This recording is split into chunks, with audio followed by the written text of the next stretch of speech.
কি দিয়ে বুঝায় আপনাকে আমি কবর কত কঠিন?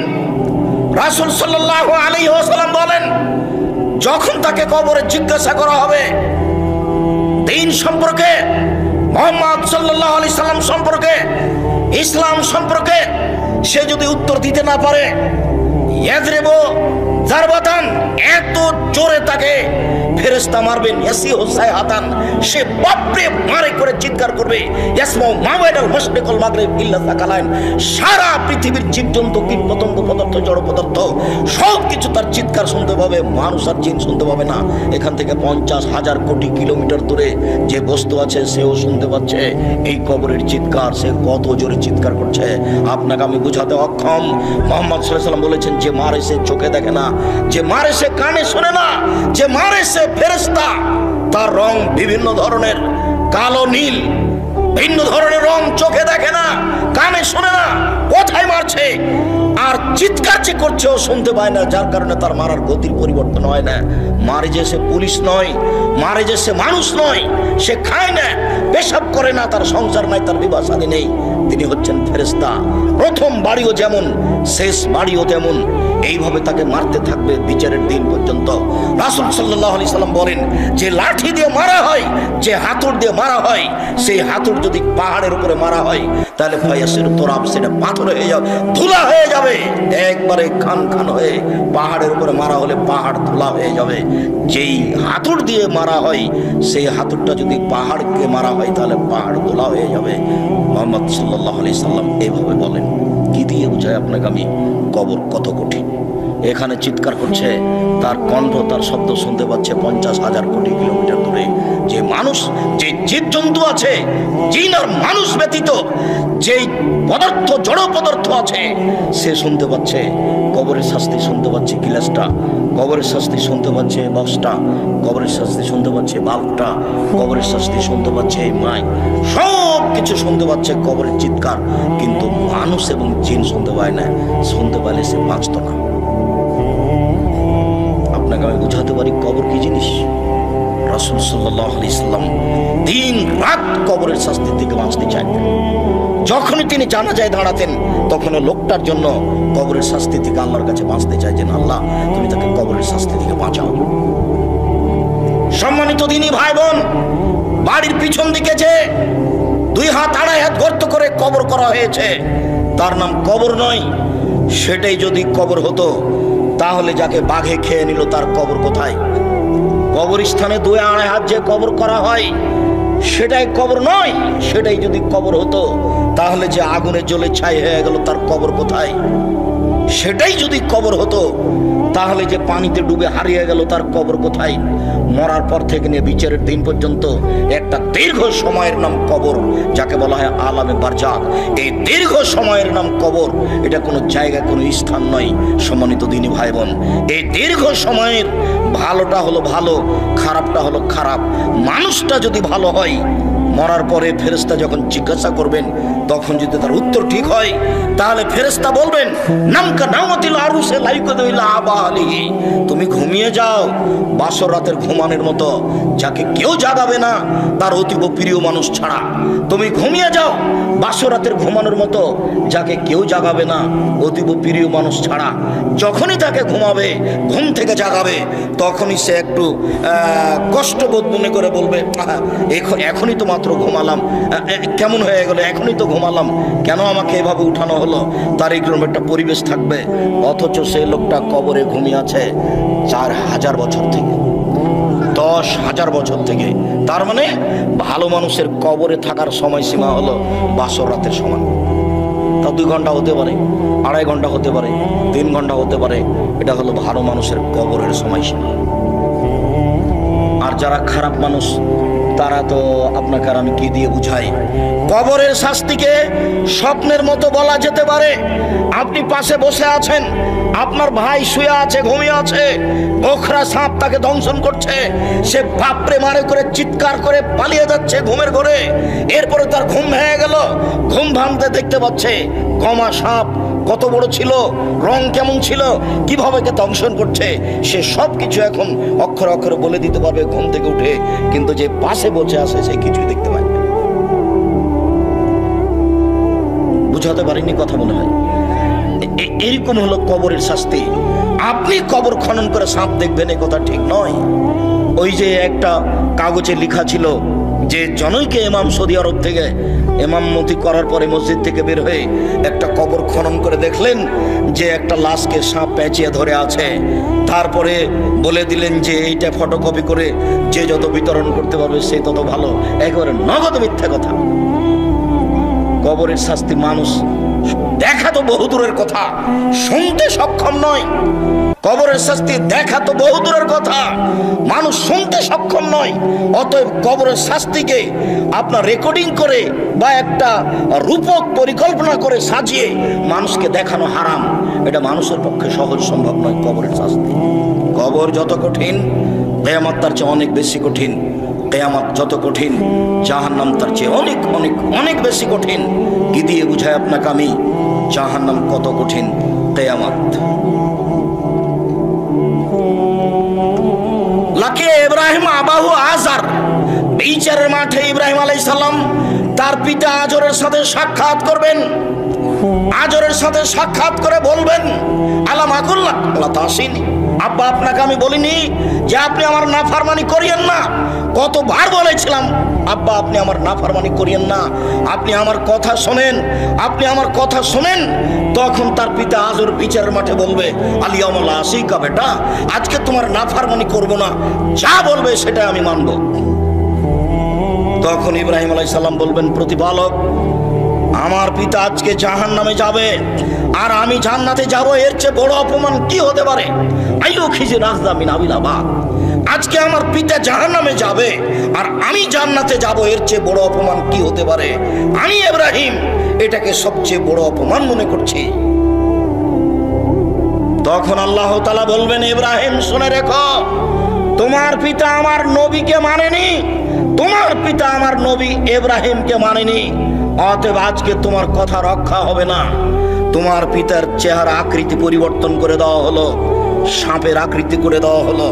ইব্রাহিম আলাইহিস সালাম সে তার নিজের পিতাকে হাদিয়ে ধরে জাহান্নামে নিক্ষেপ করবেন। যদিও অপরিচিত শব্দ ব্যবহার করা হয়েছে যে তার পিতাকে সাপে পরিণত করা হবে, তারপর তার পা ধরে, সাপের পা ধরে জাহান্নামে নিক্ষেপ করা হবে। বাস্তবত ইব্রাহিম আলাইহিস সালাম নিজেই করবেন।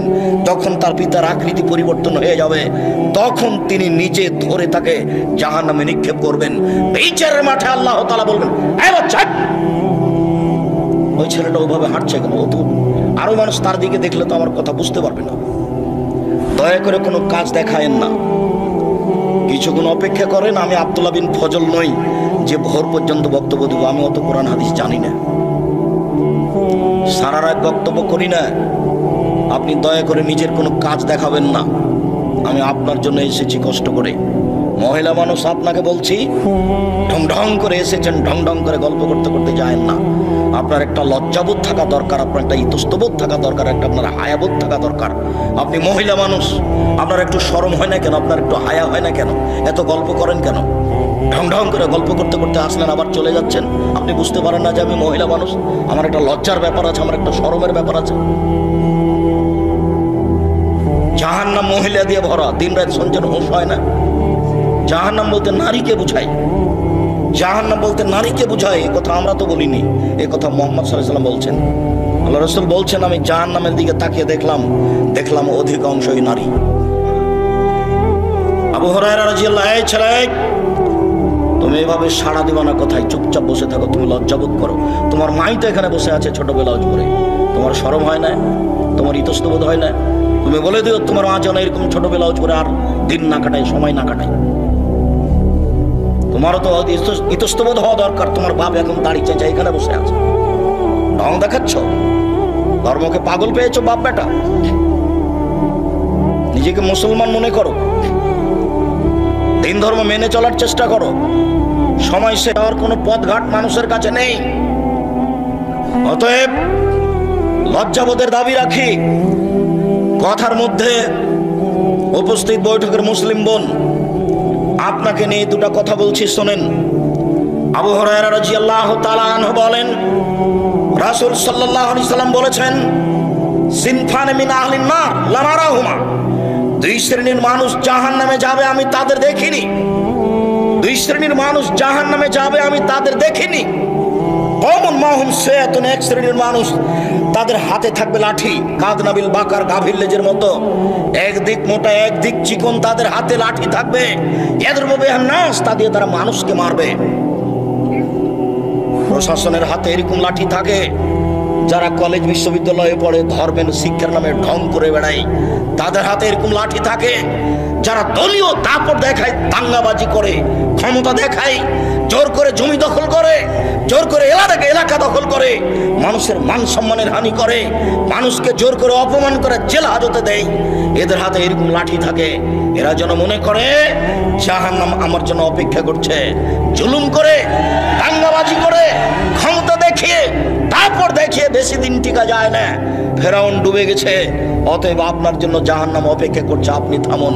আপনাকে আমি অনুরোধ করেছি, ক্ষমতা দেখিয়ে, দাঙ্গাবাজি দেখিয়ে, জুলুমবাজি করে, মানুষের প্রতি অন্যায় অবিচার করে, ক্ষমতা দেখিয়ে, মানুষকে জেল হাজতে দিয়ে, মানুষকে অপমান করে 1 মিনিট বাঁচার চেষ্টা করিয়েন না। নরম হয়ে থাকেন, খুব নরম হয়ে থাকেন। মাটির মানুষ, মাটির মতো হয়ে থাকেন, ফলাফল ভালো হবে। সময় অল্প, কালকে ছিল 40 বছর, আজকে দেখছেন 60, কালকে ছিল 60 বছর, আজকে দেখলেন 80। তার মানে বেশি সময় নেই, অল্প সময়। আদম সন্তানকে, অন্তত মুহাম্মদ সাল্লাল্লাহু আলাইহি ওয়াসাল্লামের উম্মতকে বেশি সময় দেওয়া হয়নি। অল্প সময় বাঁচতে এসে মানুষের ক্ষতি করে বাঁচার চেষ্টা করিয়েন না, মানুষকে অপমান করে বাঁচার চেষ্টা করিয়েন না, এর ফলাফল ভালো নয়। রাসূল সাল্লাল্লাহু আলাইহি ওয়াসাল্লাম বলছেন, কেউ যদি কারো মান সম্মানের হানি করে, তাহলে সেই দিন আসার আগে যেন হাত ধরে সমাধা করে নেয়, যেদিন কোনো টাকা পয়সা থাকবে না। যেহেতু বিচারের মাঠে হাত ধরে ক্ষমাও হবে না, যেহেতু বিচারের মাঠে টাকা পয়সা দিয়ে বাঁচাও যাবে না, সেই দিন তখন নেকি দিয়ে বাঁচতে হবে। আমি একটা লোককে অপমান করেছিলাম, আমি এখন বাঁচবো কি দিয়ে? আমার নেকি দিয়ে। আমার নেকি দিতে দিতে যখন শেষ হয়ে যাবে, তখন আমি যাব জাহান্নামে, ও যাবে জান্নাতে। এটা হলো বিচারের মাঠে বিচারের পদ্ধতি। ওখানে টাকা পয়সা দিয়ে বিচার হবে না, ওখানে ক্ষমতা দিয়ে বিচার হবে না, ওখানে বিচার হবে নগদ নেকি দিয়ে। জালেমকে তার নেকি বুঝিয়ে দিয়ে তাকে জাহান্নামে যেতে হবে, এটাই হলো বিচার। যার কারণে দাঙ্গাবাজি করে কিছু করার চেষ্টা করিয়েন না। পৃথিবীর মানুষ শোনা রেখো, 2 শ্রেণীর মানুষ জাহান্নামে যাবে আমি তাদের দেখিনি। এক শ্রেণীর মানুষের হাতে থাকবে লাঠি, গাভীর লেজের মতো, একদিক মোটা একদিক চিকন, তারা মানুষকে এই লাঠি দিয়ে মারবে, ওরা জাহান্নামে যাবে। 2 নিসাউন, মহিলা, কাসিয়াতুন, কাপড় পরে থাকবে, আর ইয়াতুন, উলঙ্গ। তোমার মা ছোট ব্লাউজ পরে এখন বসে আছে, বলো এটা কি? যার হাত দেখা যায়, পেট দেখা যায়। আমি শাড়ি হারাম পোশাক বলিনি, শাড়ি পরা যায়। আমি বলেছি ভালো হবে সালোয়ার কামিজ বেশি চাদর পরেন। শাড়ি যদি পরেন তাহলে 2 ছাড়ের ব্লাউজ পরতে হবে, যার হাত হবে কবজি পর্যন্ত, নিচের দিক কোমরের নিচে চলে যাবে, 1.5 গজ কাপড়ের ব্লাউজ করতে হবে। আর শাড়ি পরলে পা মোজা পরতে হবে। বাইরে বের হলে শাড়ি পরে পা মোজা না পরে যদি অটোতে উঠে, তাহলে হাঁটু পর্যন্ত পা খুলে যাবে। এই পোশাক পরে তোমার মা বাইরে যেতে পারে না। আর এটা হচ্ছে পল্লী অঞ্চল, সারা গ্রামের সবাই নাকি চাচা, সবাই নাকি ভাই, সবাই নাকি বাপ, সবাই সবার সাথে কথা বলছেন নির্দ্বিধায়। অবাক মনে করছেন যে আপনি এরকম করছেন যার জন্য পৃথিবীর সবাই করছে, এরকম কথা ঠিক নয়।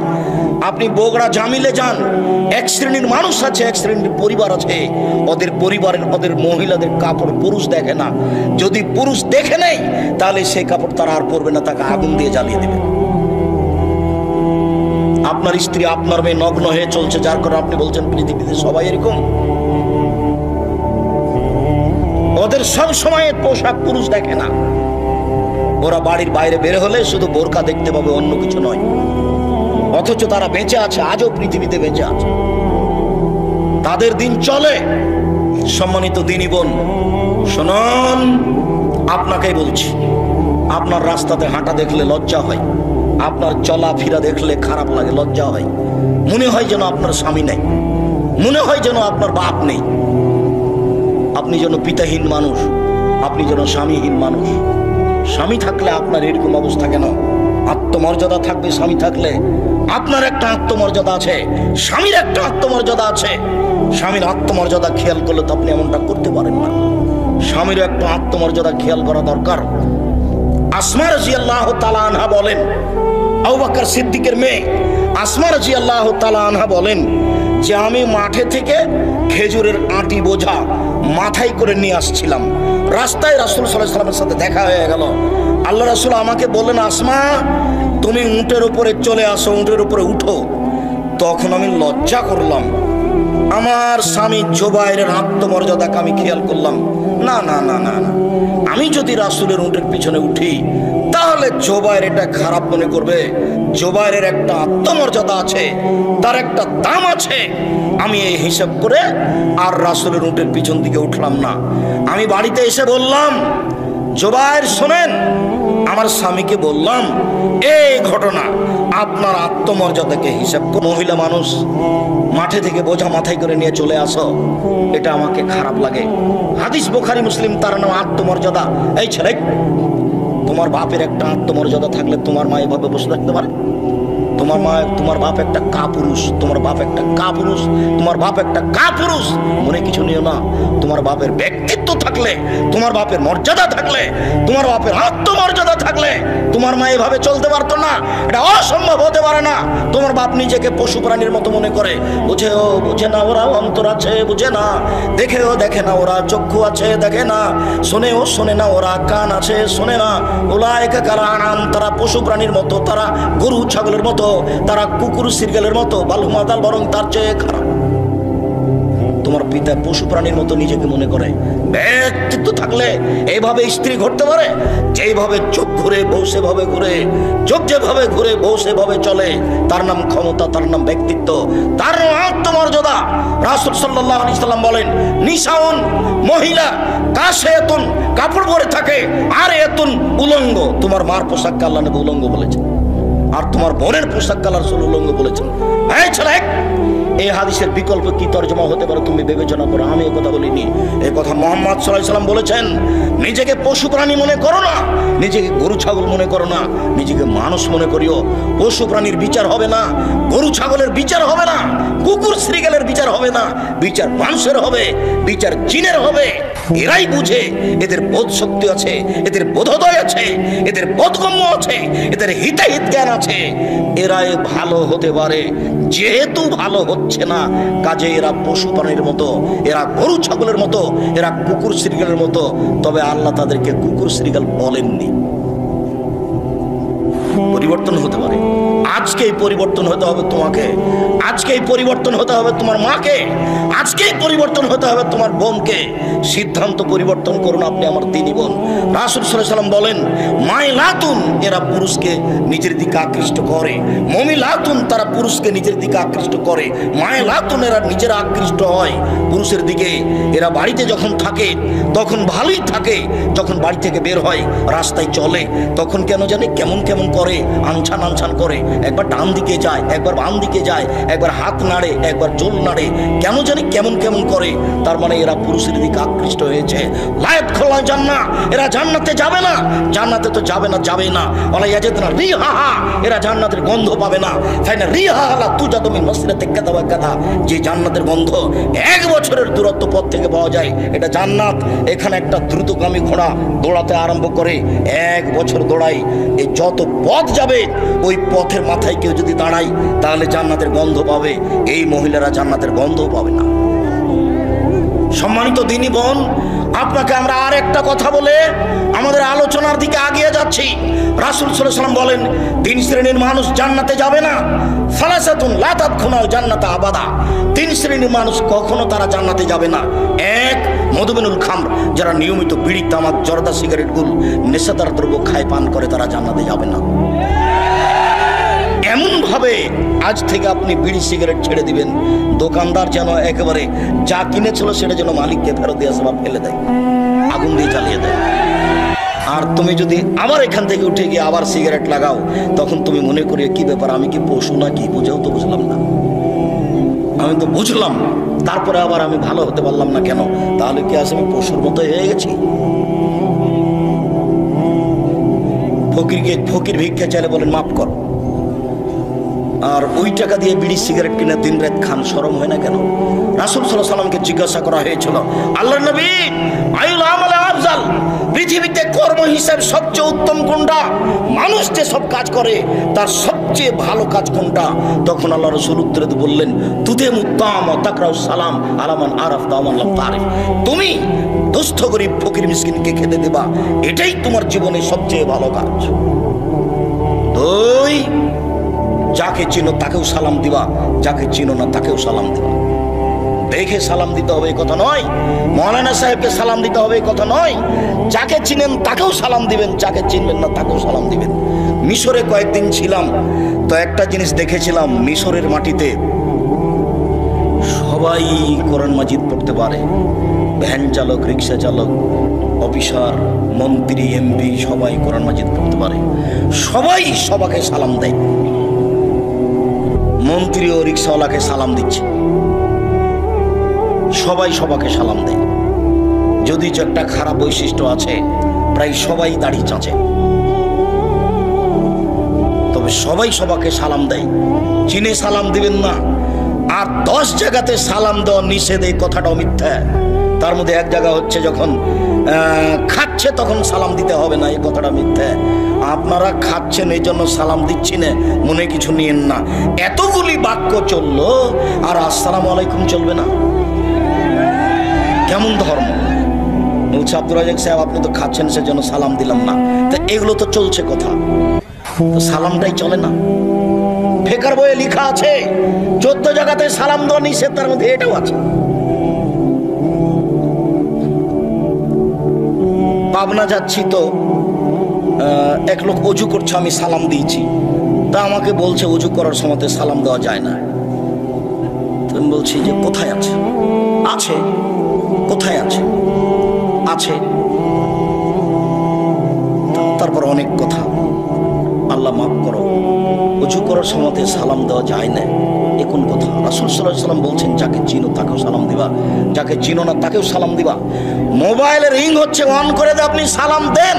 হিন্দু হোক, মুসলমান হোক, বৌদ্ধ হোক, খ্রিস্টান হোক, সে যেই হোক না কেন, ডোম হোক, চামার হোক, হাঁড়ি হোক, সে যেই হোক না কেন, মুচি হোক, মেথর হোক, আপনি তাকে সালাম দিবেন।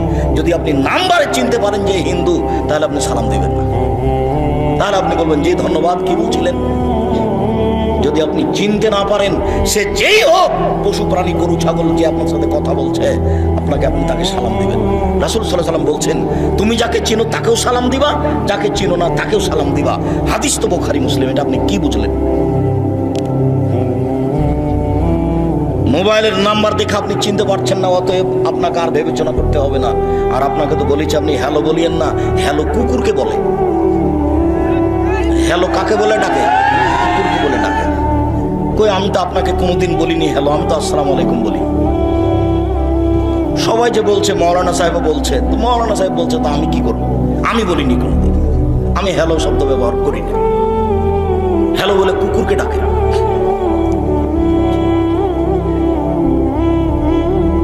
আপনি যদি অন করেন তাহলে এটা দিয়ে করবেন।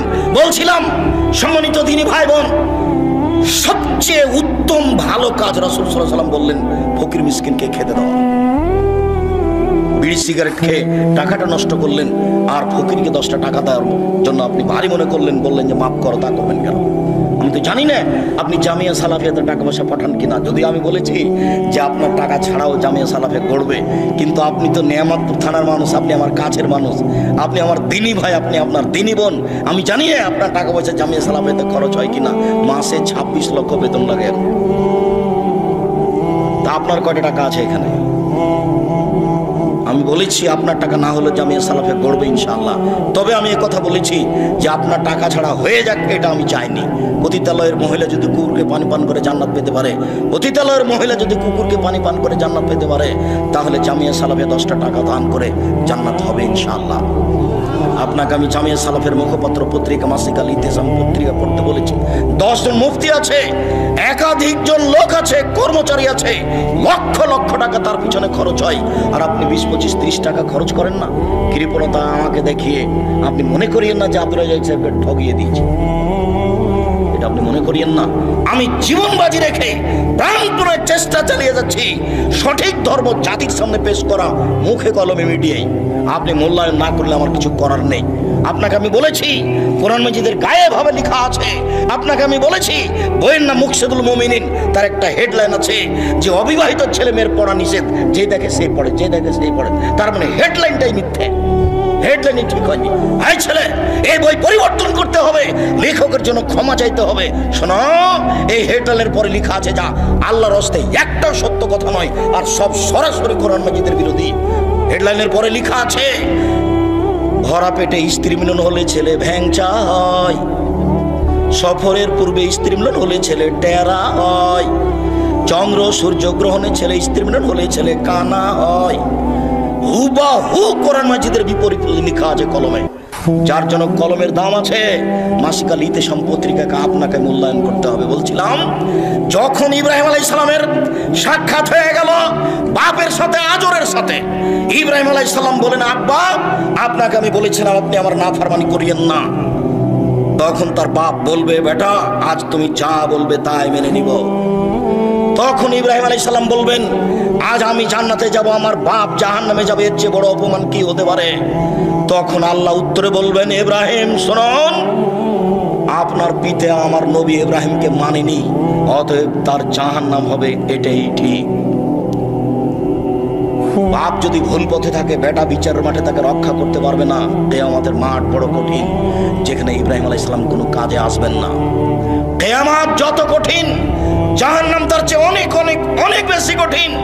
কি দিয়ে বুঝায় আপনাকে আমি জাহান্নাম কত কঠিন? মহান আল্লাহ বলেন, ফাম্মা মান সাকালাত মাওয়াজিনুহু, বিচারের মাঠে, ফাম্মা মান খাফফাত মাওয়াজিনুহু, বিচারের মাঠে যার নেকির পাল্লা হালকা হয়ে যাবে, তার থাকার জায়গা হবে অতীব গহ্বর হাবিয়া। মুহাম্মদ সাল্লাল্লাহু আলাইহি ওয়াসাল্লাম আপনি বলতে পারেন হাবিয়া কি জিনিস? হাবিয়া নামক জাহান্নামের পরিচয় আপনার জানা আছে? আল্লাহ বলবেন, আমি বলি নারুন হামিয়া, তা হচ্ছে জ্বলন্ত উত্তপ্ত আগুন। জাহান্নাম বলতে উত্তপ্ত আগুনকে বলা হয়। মহান আল্লাহ বলেন, কাল্লা লা ইউমবাদান্না ফিল হুতামা ওয়া মা আদরাকা মাল হুতামা, অবশ্যই তাকে চূর্ণ বিচূর্ণকারী হুতামা নামক জাহান্নামে নিক্ষেপ করা হবে। মুহাম্মদ সাল্লাল্লাহু আলাইহি ওয়াসাল্লাম আপনি কি বলতে পারেন চূর্ণ বিচূর্ণকারী হুতামা নামক জাহান্নাম কি? এই বাচ্চা বসো, একটু ধৈর্যের পরিচয় দিবেন। ধৈর্যকে ঘোড়ার ডিম মনে করিয়েন না। ধৈর্য একটা শব্দ নয়, ধৈর্য একটা বাস্তবায়নের কিছু। ধৈর্য শব্দ নয়, ধৈর্য হচ্ছে বাস্তবায়নের কিছু। অতএব কথাকে মূল্যায়ন করবেন। আল্লাহ তাআলা বলেন, আমি বলি চূর্ণ বিচূর্ণকারী হুতামা নামক জাহান্নামটি কি? নারুল্লাহিল মুকাদ্দা, তা হচ্ছে জ্বলন্ত উত্তপ্ত আগুন।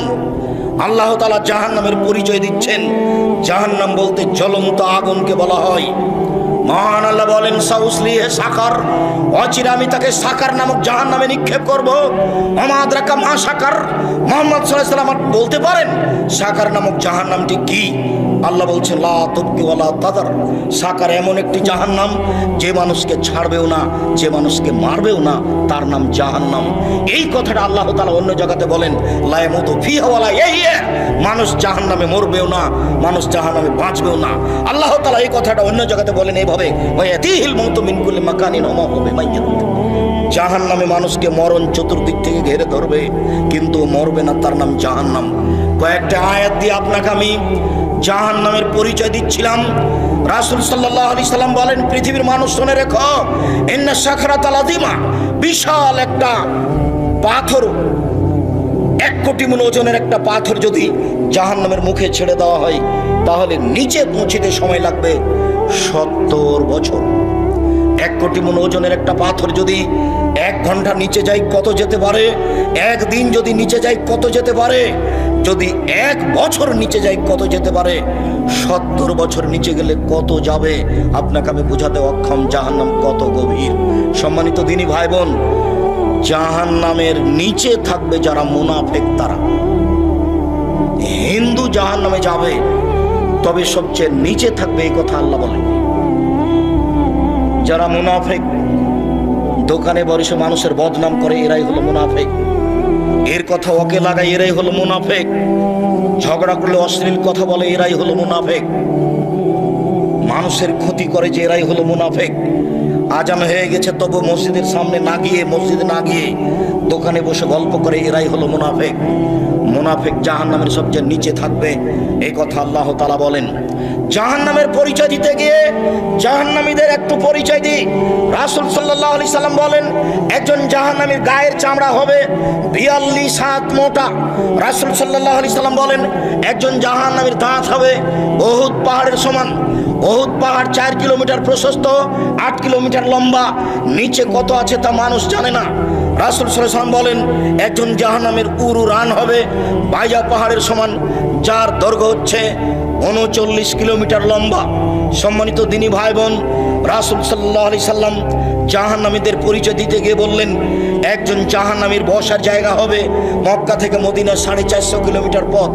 একটা লোকের বসার জায়গা যদি 450 কিলোমিটার হয়, একটা লোকের গায়ের চামড়া যদি 42 হাত মোটা হয়, একটা লোকের দাঁত যদি উহুদ পাহাড়ের সমান হয়, একটা লোকের উরু রান যদি বাইজা পাহাড়ের সমান হয়, একটা লোকের ডান কাঁধ থেকে বাম কাঁধের ব্যবধান যদি একটা দ্রুতগামী ঘোড়ার 3 দিন 3 রাতের পথ হয়, তাহলে লোকটা কত বড়। পৃথিবীর শুরু থেকে শেষ পর্যন্ত যত মানুষ এসেছে, যত মানুষ আছে, যত মানুষ আসবে, তার শতকরা 1999 জন লোক জাহান্নামে যাবে। একজন যদি এত বড় হয়, তাহলে হাজারে এত গেলে জাহান্নাম কত বড় আপনাকে আমি কি দিয়ে বুঝাই। জাহান্নাম কি জিনিস রাসূল সাল্লাল্লাহু আলাইহি সাল্লাম বলেন, যত মানুষ এসেছে, যত মানুষ আছে, যত মানুষ আসবে, যত জিন এসেছে, যত আছে, যত আসবে, সব যদি একসাথে জাহান্নামের দরজা দিয়ে ঢোকে, তাহলে ঢুকতে অসুবিধা হবে না। তার নাম জাহান্নাম। মানুষকে শাস্তি দেওয়ার জন্য আল্লাহ এই ব্যবস্থা করেছেন। জাহান্নামকে বিচারের মাঠে টেনে নিয়ে যাওয়া হবে। জাহান্নাম কথা বলতে পারে। যখন জাহান্নামে মানুষকে নিক্ষেপ করা হবে, যতবার নিক্ষেপ করা হবে ততবার জাহান্নাম বলবে, আর কি কিছু আছে, আর কি কিছু আছে। তখন আল্লাহ তাআলা তার পাকে জাহান্নামে ঢুকিয়ে দিবেন। তখন জাহান্নাম এনজাবি বাজেলা বাজিন, তার কিছু অংশের মধ্যে লেগে একেবারে আঁটোসাঁটো হয়ে যাবে। আঁটোসাঁটো হয়ে গিয়ে জাহান্নাম বলবে, কাত কাত কাত, যথেষ্ট যথেষ্ট যথেষ্ট। তাহলে জাহান্নাম কথা বলতে পারে। এ দেখেন জাহান্নাম কথা বলছে। ফাস্তাকাতিন নার ইলা রাব্বিহা, জাহান্নাম তার প্রতিপালকের কাছে অভিযোগ করলো। অভিযোগ করে বলল, ইয়াকুল বাজি বাজান, আল্লাহ আমার কিছু অংশকে ধরে খায়। এইদিকের আগুন ঝাপটা মেরে এইদিকের আগুনকে ধরে খায়, এইদিকের আগুন ঝাপটা মেরে এইদিকের আগুনকে ধরে খায়। তার মানে আল্লাহ তুমি আমার ভেতরের শাস্তিকে একটু হালকা করবা কি? ফাওয়াজান আল্লাহ হবে নাফসাইন, তখন 2টা শ্বাসের অনুমতি দিয়ে তার ভেতরের শাস্তি হালকা করা হলো। আল্লাহ বললেন, ঠিক আছে জাহান্নাম, আমি তোমার কথা মেনে নিলাম। তুমি একবার শ্বাস ছাড়বে ঠান্ডা এলাকা থেকে, তাহলে পৃথিবী 6 মাস ঠান্ডা থাকবে। তুমি একবার শ্বাস ছাড়বে গরম এলাকা থেকে, তাহলে পৃথিবী 6 মাস গরম থাকবে। অন্যথায় তুমি একবার শ্বাস ছাড়বে, তাহলে পৃথিবী 6 মাস গরম থাকবে। আর একবার শ্বাস গ্রহণ করবে, তাহলে পৃথিবী 6 মাস ঠান্ডা থাকবে।